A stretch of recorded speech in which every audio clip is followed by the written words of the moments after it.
What's up, everybody? It's Ratgirl over here, and today we have another episode of Let's Test This Mold. Now, on today's episode, to be quite honest, the mold I chose, I already tried. I had to try it. I was just too excited. It's a flower mold, and yeah, I just really wanted to try it myself. Anyways, so this is a flower mold.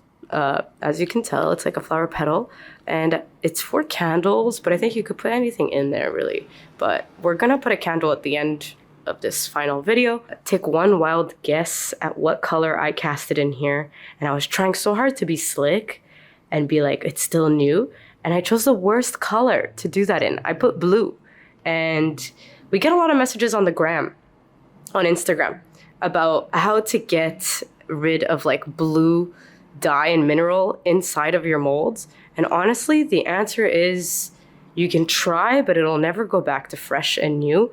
Had I done like a white casting, it would have been spick and span clean and you would have never known. But I decided to do blue and it's not reversible anymore. Because of that though, because we're gonna work with that, I'm gonna cast again, and I'm gonna cast a solid blue. So we're gonna take our good old container and we're gonna take our blue matter. This is some old packaging, and we're gonna do a full solid casting of blue. And we're gonna do this because we do get some questions about solid colors and how to seal them, but also just how they cure. A lot of people don't get the outcome that they wish they had. They get spotty dots from humidity, and that's all about the way you mix and the amount of water you put into your mix. But so we're gonna do a solid for that reason. I mean, you all know that typically we like to do as many colors as we can inside of our tutorials and molds, but today we're gonna focus on it being a solid color and not getting these blotches at the end. And what better color to do that with than the really tough blue.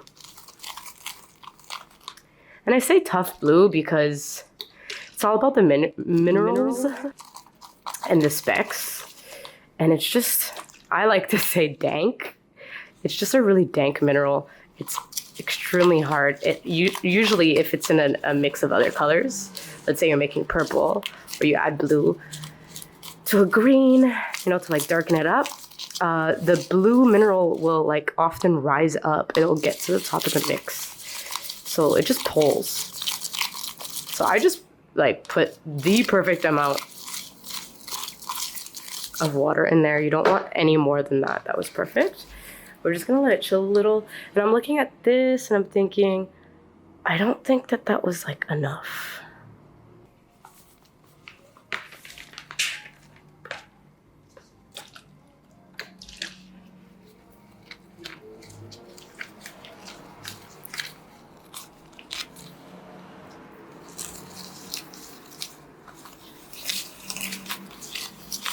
That's better. You don't want it too leaky. It was a little leaky.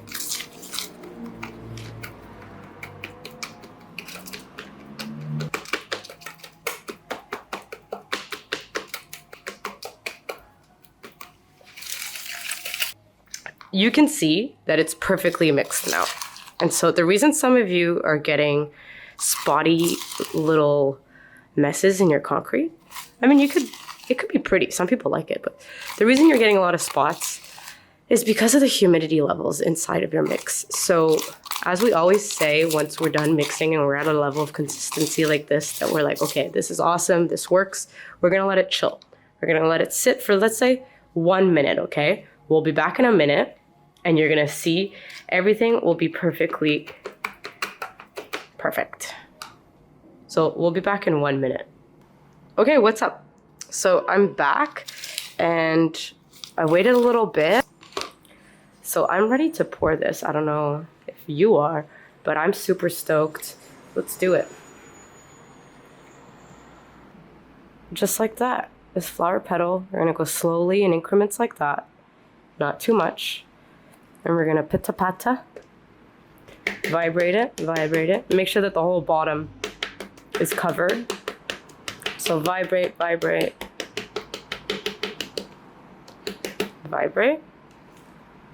A little bit more. Now the issue I had with the first casting is that I actually under poured a little. It's hard to know when it's the first time. But yeah, I didn't put enough. I didn't put enough concrete.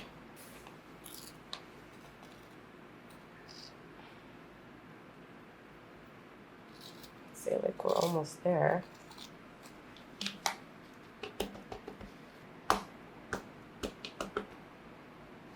Okay. We're out a little bit for good luck.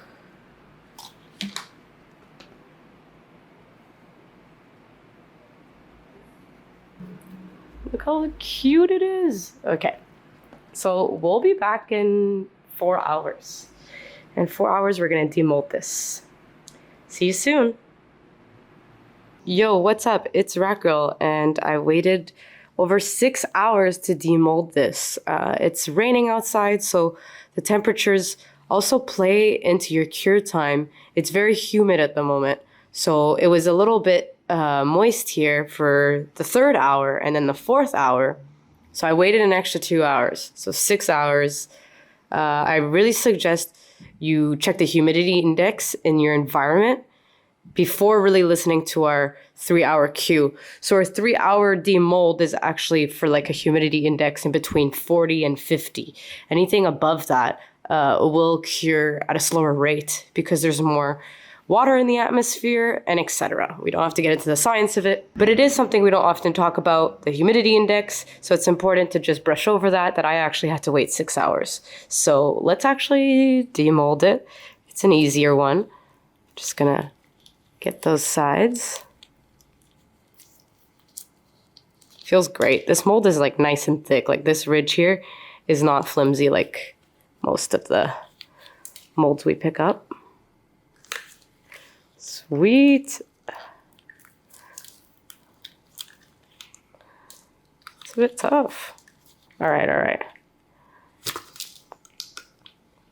Nice. And that's pretty much a perfect casting. It's super soft. There's no voids. Not a single void. You could see the blotchiness here. Actually, it's kind of cool. It's the same blue as the gloves. So since it was in the silicone mold, it hasn't had time to air out. So that's why, if you look, there's some splotches going on here. Now I overfilled on purpose this time. This looks awesome. Let's put a candle in there. Now, you can put anything, really, but what? Check it out. Overall, I think it's a grand success. It's pretty cool. I'll light this one up on an Instagram post. I'll take a little photo of it. All right. Well, thanks so much for watching. I'm gonna try my best to get rid of some of this blue. So the last thing I want to touch upon is that when you do use blue, wash the mold right away. Otherwise, if you complain, I could even try to film a video on that actually though.